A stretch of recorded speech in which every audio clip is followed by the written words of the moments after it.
Hello all. सारे videos देख रहे हो ना? पक्का अच्छा लग रहा है, नहीं लग रहा? With some time that I'm making the videos, and if you feel that it is helping you out, please like, share it among your friends, and subscribe the channel. And जब वीडियोस देखोगे, you need to follow proper sequence. ऐसा नहीं होना चाहिए कि occur Bakkar Bombay बो कर रहे हो और जो वीडियो मन में आ रहा है उसी को देख दिया, तब तो समझ नहीं आएगा तुमको। मैंने बहुत प्रॉपरली वीडियोस को सीक्वेंस किया है, उन टॉपिक्स को एक साथ रखा है जो टॉपिक्स कनेक्टेड है, तो तुमको उसी सीक्वेंस में सारी वीडियोस को देखना है, ठीक है? तो आज का डिस्कशन स्टार्ट करते हैं। इफ यू रिमेंबर, हमने लास्ट वीडियो में क्या डिस्कस किया था? We talked about the relation between drift velocity and current. आज का जो डिस्कशन है वो कंप्लीटली ड्रिफ्ट वेलोसिटी को लेके है, और हम ये देखेंगे कि ड्रिफ्ट वेलोसिटी एग्जैक्टली कौन से फैक्टर्स पे डिपेंड करता है, ठीक है? तो चलिए स्टार्ट करते हैं। अगर एक टिपिकल कंडक्टर को इमेजिन करोगे तो क्या दिखाई देगा तुमको? बहुत सारे इलेक्ट्रॉन्स, सबके पास थर्मल वेलोसिटी है, सबके पास थर्मल एनर्जी है, इधर उधर भाग रहे हैं, एटॉम्स के साथ जाकर टकरा रहे हैं, मेटल लाइंस के साथ जाकर टकरा रहे हैं। तो अभी अगर मुझे ड्रिफ्ट वेलोसिटी का एक्सप्रेशन निकालना है, तो इस माइक्रोस्कोपिक लेवल पे हर एक इलेक्ट्रॉन अपने मन मर्जी के हिसाब से मूव कर रहे हैं। कोई रूल नहीं है जो वो लोग फॉलो करते हैं। हर किसी का वेलोसिटीज अलग है, हर किसी का मूवमेंट का डायरेक्शन अलग अलग है, एक कोलिशन और दूसरे कोलिशन के बीच का टाइम अलग अलग है। It's a complete mess. और ऐसे सिचुएशन में अगर हम इलेक्ट्रिक फील्ड अप्लाई करते हैं, वो इलेक्ट्रिक फील्ड के इन्फ्लुएंस के अंदर वो पूरा मैस एक पर्टिकुलर डायरेक्शन में धीरे धीरे ड्रिफ्ट करना चालू करता है, और मुझे ड्रिफ्ट वेलोसिटी का एग्जैक्ट एक्सप्रेशन चाहिए। तो ये जो कंडक्टर का जो स्ट्रक्चरल मॉडल है, इसको हम सिंप्लीफाई करेंगे, बिकॉज इसके अलावा कोई और उपाय नहीं है। हम इसको सिंप्लीफाई करके स्टडी करेंगे, और उसके पहले हमको कुछ ग्राउंड रूल्स एस्टैब्लिश करने। पहला ग्राउंड रूल ये है कि एक पर्टिकुलर इलेक्ट्रॉन कोलाइड करने के बाद का जो वेलोसिटी एंड कोलाइड करने के पहले का जो वेलोसिटी, दोनों के बीच कोई कनेक्शन नहीं है।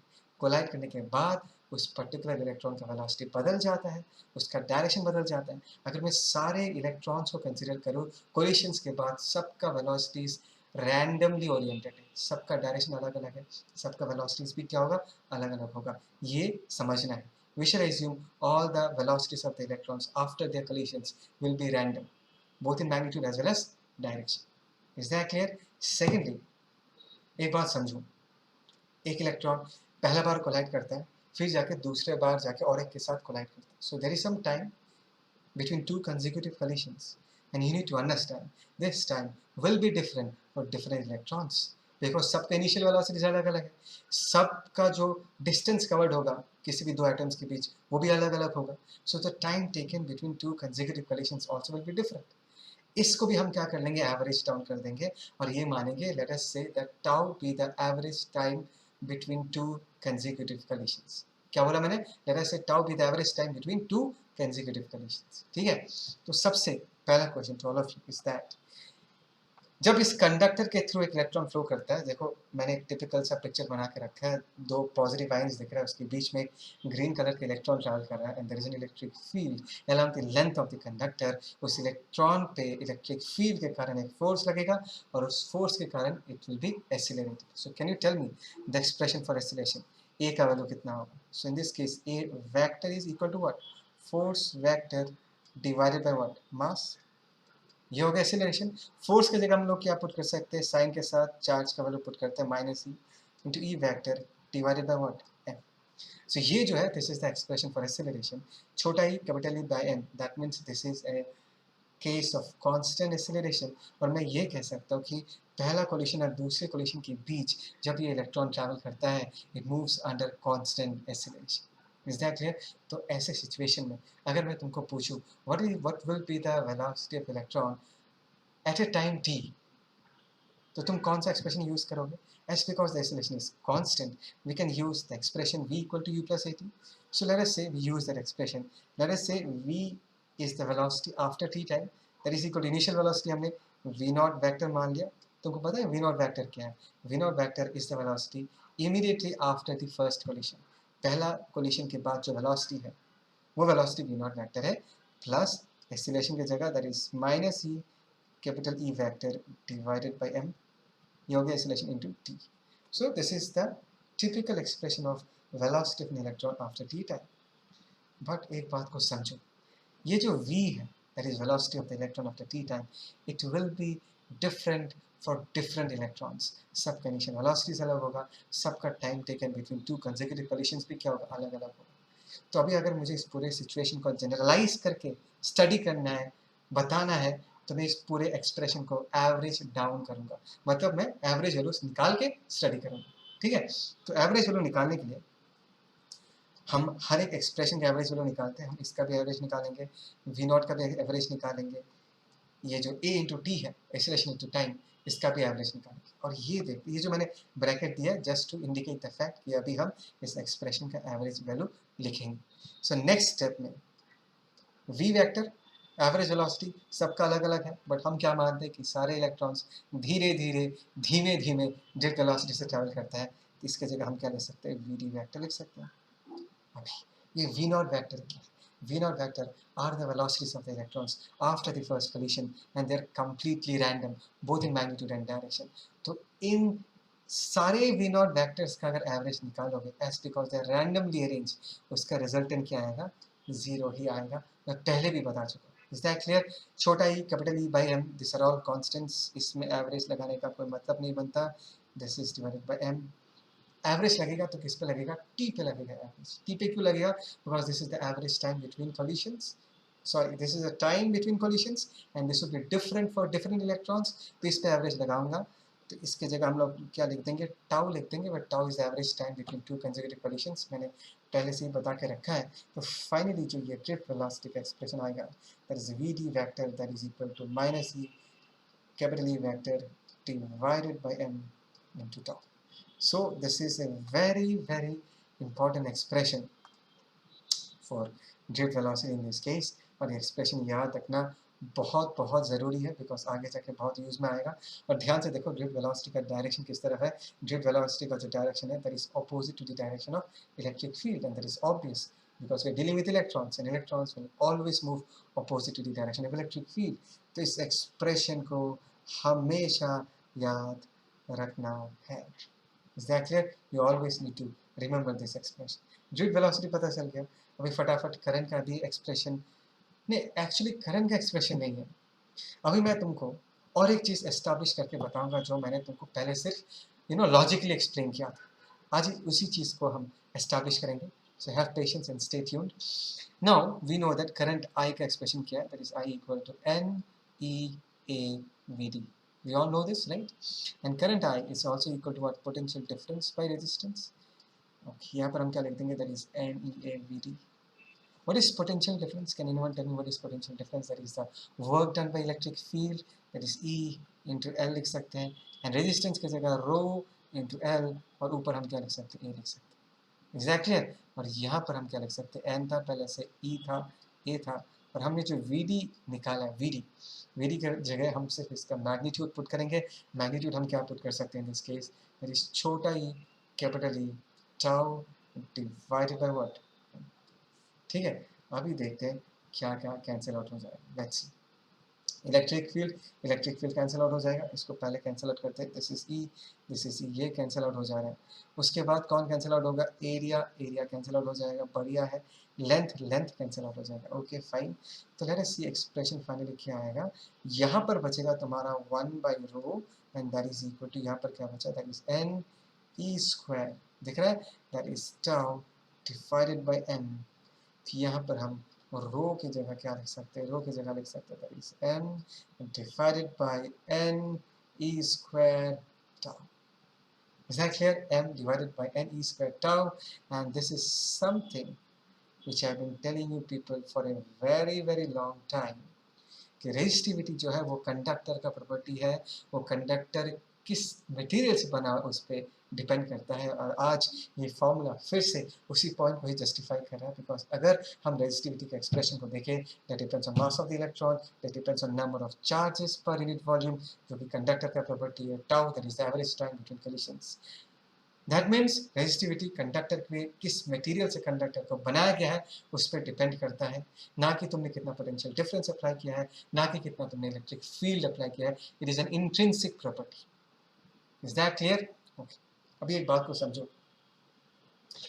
रेजिस्टिविटी एंड रेजिस्टेंस, इन दोनों को अगर एक साथ इमेजिन करोगे, तुमको एक बहुत बढ़िया सा कनेक्शन दिखाई देगा, बहुत बढ़िया सा रिलेशन दिखाई देगा, और मैं तुमको वो समझाता हूँ। देखो, अगर मैं तुमको पूछूँ रेजिस्टिविटी क्या है, तो तुमको सिर्फ मुझे ये बताना है कि ये कंडक्टर कौन से मटेरियल से बना हुआ है। कॉपर का कुछ रेजिस्टिविटी होगा, आयरन का कुछ रेजिस्टिविटी होगा। लेकिन अगर मैं तुमको ये पूछता हूँ कि इस वायर का रेजिस्टेंस कितना है, क्या तुम मुझे उल्टा पूछोगे सर इस वायर का रेजिस्टेंस कितना है, वो मैं आपको तभी बता सकता हूँ अगर आप मुझे वायर का लेंथ बताओगे कितना है, वायर का एरिया कितना है वो बताओगे, एंड रेजिस्टिविटी बताओगे, तब जाकर मैं ये बता पाऊंगा इस कंडक्टर का रेजिस्टेंस कितना है।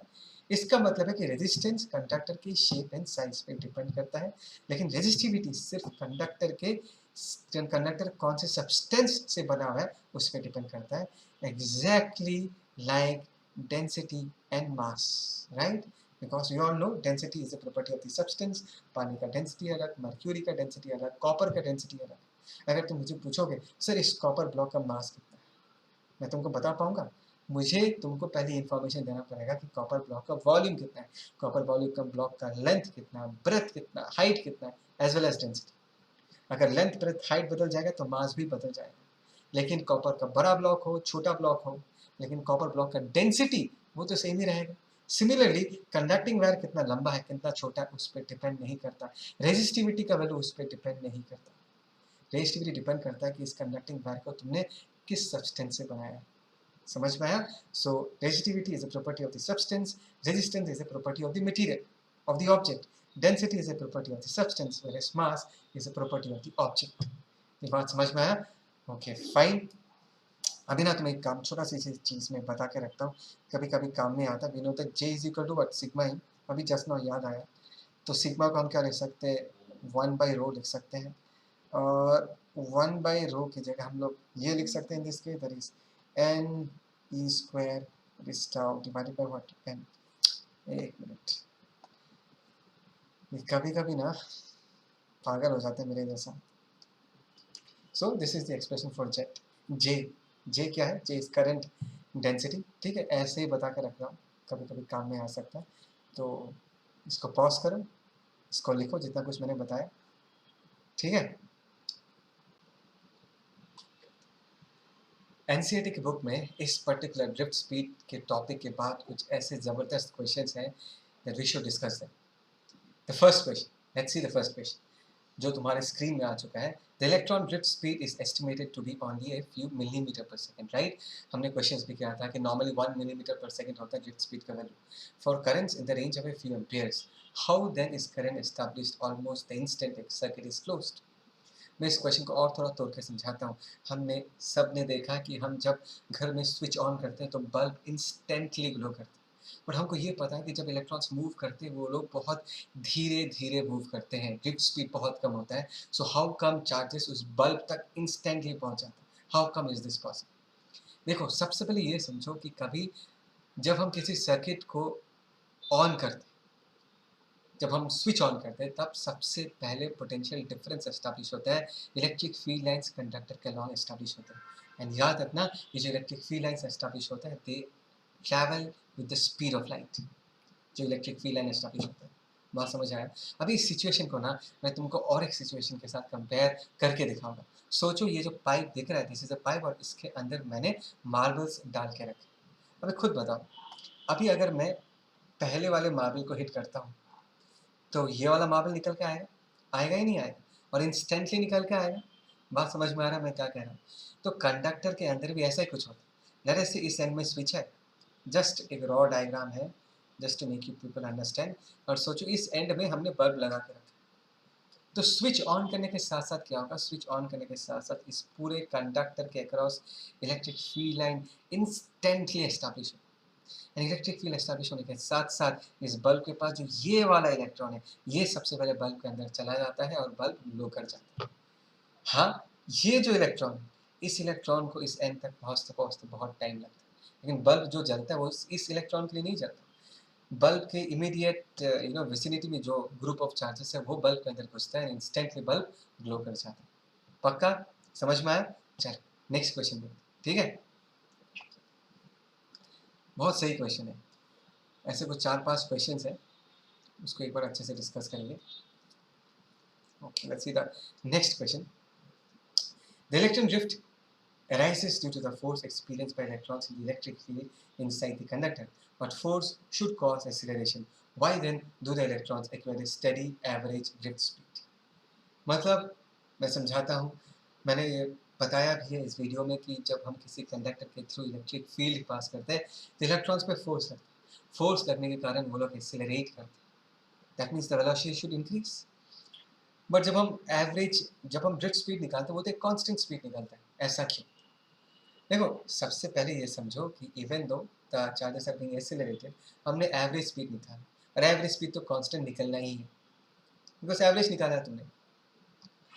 फिर भी अगर इसको लेके डिस्कस करना चाहोगे कि सर ये ड्रिफ्ट स्पीड इतना कम क्यों है, ये एवरेज स्पीड इतना कम क्यों है, उसका रीज़न तुमको ऑलरेडी पता है, राइट? बिकॉज जब हम इलेक्ट्रिक फील्ड अप्लाई करते हैं, नो डाउट इलेक्ट्रॉन्स एक्सेलरेट करते हैं, उनका स्पीड इंक्रीज करता है, लेकिन कब तक? क्योंकि फाइनली वो इलेक्ट्रॉन जाके किसी और मेटल आयन के साथ जाके टकराएगा. टकराने के साथ साथ कोलिशन में क्या होता है? एनर्जी लॉस होता है. उसका स्पीड फिर से क्या हो जाएगा? रिड्यूस हो जाएगा. फिर से इलेक्ट्रिक फील्ड के इफेक्ट के कारण वो धीरे धीरे इंक्रीज तो करेगा, लेकिन इंक्रीज करते करते फिर से वो जाके किसी और एक मेटल आयन के साथ जाके टकरा जाएगा.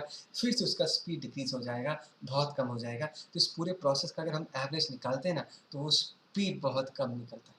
एवरेज निकाला तो कांस्टेंट निकलेगा ही, and at the same time उस स्पीड का वैल्यू बहुत कम निकलता है, बिकॉज स्पीड थोड़ा ही बढ़ता है कि फिर से डिक्रीज हो जाता है. Is that clear? पक्का कंसेप्ट क्लियर हो रहा है ना? ओके, चलो आगे बढ़ते हैं. नेक्स्ट क्वेश्चन देखते हैं. Okay. If the electron drift speed is so small and the electron's charge is so small, how can we still obtain large amount of current in a conductor? क्या है? सीधा सीधा क्वेश्चन है. Conductor है, electron का charge कितना होता है? 1.6 इंटू 10⁻⁻19 कूलम, राइट? और ड्रिफ्ट स्पीड भी इतना कम है, मतलब बहुत धीरे धीरे मूव करता है, तो करंट इतना ज़्यादा क्यों मिलता है? बिकॉज इलेक्ट्रॉन ड्रिफ्ट स्पीड कम है, that is correct. Electron charge का वैल्यू कम है, दैट इज करेक्ट. बट जो चार्ज डेंसिटी होता है, number of charges per unit volume, या फ्री चार्जेस का जो कंसंट्रेशन होता है, वो बहुत हाई होता है. That is the reason conductor में हमको बहुत करंट मिलता है, बहुत चार्ज फ्लो मिलता है, because the number of charges are very high. Is that clear? Okay, next question देखते हैं. ये भी बढ़िया सा क्वेश्चन है. ये मैंने ऑलरेडी डिस्कस किया है जब मैं अपना पॉइंट डिस्कस कर रहा था. मैं बताता हूँ कौन सा पॉइंट है. ठीक है, इस क्वेश्चन को. Why electrons drift in a metal from lower, sorry, when electrons drift in a metal from lower to higher potential, does it mean that all the free electrons of the metal are moving in the same direction? क्या ये जब हम potential difference apply करते हैं, क्या सारा electrons एक ही direction में मूव करता है? And the answer is no, definitely no. Electrons are not, all the electrons under the influence of the electric field सारे के सारे प्रैक्टिकली एक ही डायरेक्शन में मूव नहीं करते, बिकॉज हम उनके रैंडम मोशन को नेग्लेक्ट नहीं कर सकते. देखो, यहाँ पर मैंने क्रॉस सेक्शन बना कर रखा है, यहाँ पर हमने एक इलेक्ट्रिक फील्ड अप्लाई किया है. डेफिनेटली इलेक्ट्रॉन्स है तो इलेक्ट्रिक फील्ड के ऑपोजिट डायरेक्शन में मूव करेगा. तो ये अगर क्रॉस सेक्शन है तो एक तो हो गया ग्रीन वाला रूट, दूसरा हो गया ब्लू वाला रूट. सो अगर मैं कहता हूँ कि ग्रीन वाले रूट के थ्रू N1 इलेक्ट्रॉन्स पास कर रहे हैं एंड ब्लू वाले रूट के थ्रू N2 इलेक्ट्रॉन्स पास कर रहे हैं, डेफिनेटली N1 का वैल्यू N2 से क्या होगा? ज़्यादा होगा, because there is a reason behind this. Because green वाले रूट को एक एडवांटेज मिला है, that is the help of the external electric field. Is that clear? मैंने इलेक्ट्रॉन्स का फ्लो माना है, ठीक है ना? Considering electrons which are flowing, that is the reason they are moving opposite to the direction of electric field. क्या blue route के through electrons cross over नहीं करेगा? करेगा डेफिनेटली, बिकॉज रैंडम मोशन अभी भी है. तो कुछ ना कुछ electrons because of the random motion, because of the thermal velocities, blue route के अलॉन्ग में ट्रैवल करके उस तरफ क्रॉस ओवर कर जाएंगे. हाँ, अभी अगर मैं इस क्रॉस सेक्शन के थ्रू नेट चार्ज फ्लो निकालना चाहूँ तो नेट चार्ज फ्लो क्या होगा? That will be along the green route, because उस तरफ तुमको एक एडवांटेज, तुमको नहीं, सॉरी, चार्जेस को एक एडवांटेज मिल रहा है, दैट इज द रीजन उस तरफ नेट चार्ज फ्लो होगा. ठीक है, ओके, आगे बढ़ते हैं. And I think so this is the last question that we are talking. Okay, very basic question. Are the paths of electron straight lines between successive collisions? Collisions किसके साथ होता है? With the positive ions of the metal, सबको पता है. In the absence of electric field, in the presence of electric field. अरे बात को समझो, सोचो, ये एक आयन है, ये एक आयन है. एक इलेक्ट्रॉन अगर टकराता है, इसमें तो कोई फोर्स नहीं लगता, राइट? सीधा सीधा ट्रैवल करेगा ऐसे. If there is no electric. But अगर इलेक्ट्रिक फील्ड है तो क्या होगा, ट्राई टू अंडरस्टैंड। देखो अगर इलेक्ट्रिक फील्ड है तो इस एक इलेक्ट्रॉन के पास ऑलरेडी लेट अस से इस तरह वेलोसिटी है, लेट अस से this is v0, and let us से इलेक्ट्रिक फील्ड के कारण, किसके कारण, इलेक्ट्रिक फील्ड के कारण इसके ऊपर एक फोर्स भी लगेगा, राइट। एंड लेट अस से वो फोर्स जो लग रहा है that is basically acting along this direction, late us से इस तरफ फोर्स लग रहा है और इस फोर्स के लिए इस तरफ क्या होगा, एक एक्सीलरेशन भी आ जाएगा। अगर इस तरफ एक्सीलरेशन है तो इस तरफ का जो वेलोसिटी है v0 वो तो है ही, और एक्सीलरेशन के कारण इस तरफ भी क्या होगा, इस तरफ का जो वेलोसिटी है वो भी क्या करेगा, टाइम के साथ इंक्रीज करेगा। और अगर वेलोसिटी भी है, एक्सीलरेशन भी है, they are not along the same line, the path has to be a curved path. समझ में आया? In the presence of electric field the path of the electrons will be curved, whereas if there is no electric field the electrons will be moving in a straight line. Is that clear? पक्का समझ में आया? So these were some questions जो discuss करना था। Fine, मैंने जहाँ जहाँ डिस्कस किया उसको एक बार पॉज करके ये सारी चीज़ें लिख कर रखना, ठीक है। मोबिलिटी वर्ड का लिटरल मीनिंग क्या है ये बताओ। ये वर्ड अगर सुनते हो तो दिमाग में क्या आता है, mobility, the ability to move, right. तो एग्जैक्टली कंडक्टर्स में भी मोबिलिटी वर्ड यही एक्सप्रेस करता है, बिकॉज कंडक्टर्स के अंदर कौन मूव करता है, चार्ज कैरियर्स, मेटल्स है तो इलेक्ट्रॉन्स मूव करते हैं। अगर तुम्हारे पास कोई आयोनाइज्ड गैस है तो positive ions and electrons, both of them will be the charge carriers. अगर इलेक्ट्रोलाइटिक सोल्यूशन है, कैटायंस एंड एनायंस। सेमीकंडक्टर्स है तो electrons as well as holes, holes are basically electron vacancies. इसको लेकर ज़्यादा लोड मत लो, मैं समझाऊंगा सेमीकंडक्टर्स के चैप्टर। बट पॉइंट क्या है वो समझो, पॉइंट ये है कि कंडक्टर के अंदर बहुत सारे चार्ज कैरियर्स है, उनको मूव करना पड़ता है। तो मूव करवाने के लिए कौन रिस्पॉन्सिबल है, इलेक्ट्रिक फील्ड उनको मोटिवेट करता है, और in the process they collide with the metal ions, right. So mobility तुमको ये मेजर करके देता है the ease of movement of charges along the conductor. उसको हम मेजर कैसे करते हैं, वेरी सिंपल। इसको डिफाइन कैसे करते हैं, लेट अस से इसको हम सिंबल म्यू से रिप्रेजेंट करते हैं, that is magnitude of drift velocity divided by, एक मिनट,